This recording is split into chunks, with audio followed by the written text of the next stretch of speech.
5 reasons why I love you and none of them rhyme. 9 times 9, 81, Bonnie and Clyde.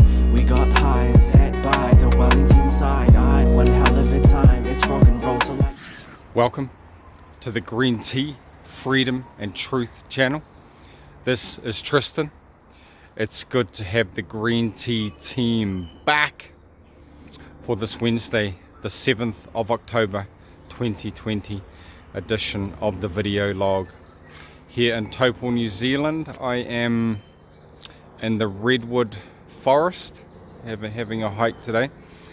A big thank you and much appreciation for everyone who has liked, shared, commented and subscribed to the channel. Please hit the like and subscribe button now. It is free. Leave a comment below. It is much appreciated. And a big thank you to everyone who commented and was involved in the live stream on Sunday. We had some really good engagement and a lot of people shared and brought knowledge and wisdom to the live stream, so that was great. One of the Green Tea team members on the live stream, TJ Antipas, commented, we were talking about the change we want to be in the world, the change we want to see in the world, and he commented that freedom and family were very important to him. Freedom and family. And also he mentioned, which I have in previous videos, that the laws, the V-Word 19 Health Response Act was unjust. Those laws are unjust and unfair. They're unlawful laws because they go against our freedoms and rights, our Bill of Rights, freedom of association, freedom of movement, this type of thing. And I've been thinking a lot about the most vulnerable in society, our elderly and our children. I'm going to let you guys see the scenery on my walk. So our elderly and our children, and he was saying, and I have been saying it as well, that a lot of elderly have been struggling during the lockdown periods and being isolated with loneliness, not being able to see their loved ones and family members. These people are in vulnerable states, and the psychological attack the media has been putting the population under, it is especially noticeable for the elderly and the children. Around 40 people, there was an article in the paper here in Taupo, around 40 elderly people passed away during the first level 4 lockdown, the first 9 days of which was unlawful until they passed some more laws to cover their backsides. I'd heard stories about old people basically dying of loneliness, not being able to have a family member visit them, not being able to have a loved one, a friend or a family member come and just sit with them and talk.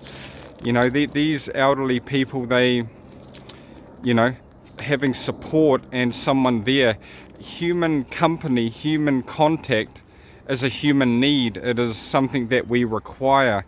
And for people that are not working, are not getting out as much, not having any person to visit them is cruel. The government cannot legislate to stop our freedom of movement and our freedom of association. And also I spend quite a lot of time with my family members. I have a young grandson, granddaughter. They're youngsters, and they are at school, they are made to sanitize. They are going out, when we go out to shops and things, they are sanitizing at every shop. And there's been a psychological effect on these young ones as well, because I'm an adult man. I'm a fully grown adult man. I have been around. I've seen a bit of life. I can use my discernment and judgment. I can use my discernment and judgment when I'm seeing facts and information coming. These young ones and the elderly, it is a psychological attack. Their parents are buying into it. They are being subjected to it day in, day out, at school, in the lockdowns, this sort of thing. And we, me personally, and I hope others do, are really thinking about the effects this is having on our young ones and our elderly. You know, we can do better. We know that this V-word situation, the pandemic, is similar to a seasonal flu, but we have had coming up a year now of psychological attack, and we need to say, hey, enough is enough. You know, so we may say that the lockdowns are finished. You know, we have been set up for a cycle of rolling lockdowns.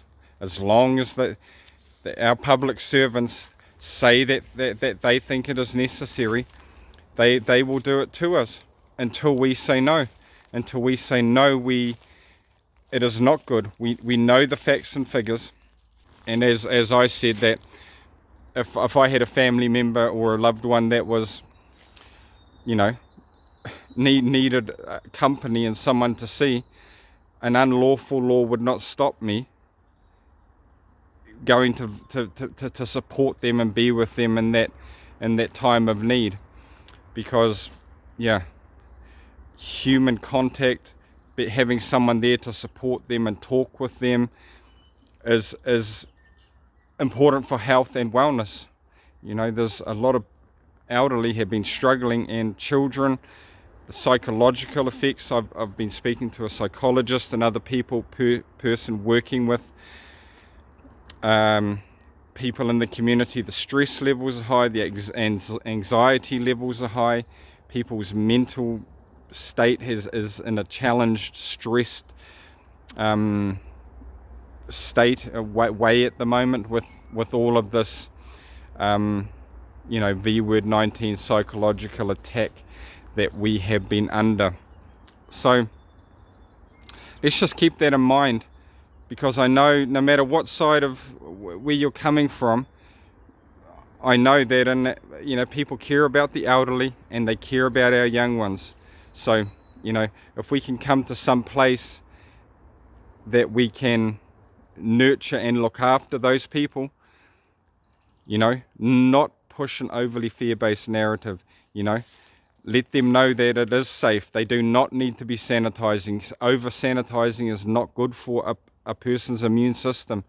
These chemicals and toxins and things, you know, the negative effects, you know, are not good for overuse of any of these sanitizing and cleanliness products. Please like, share and subscribe to the channel.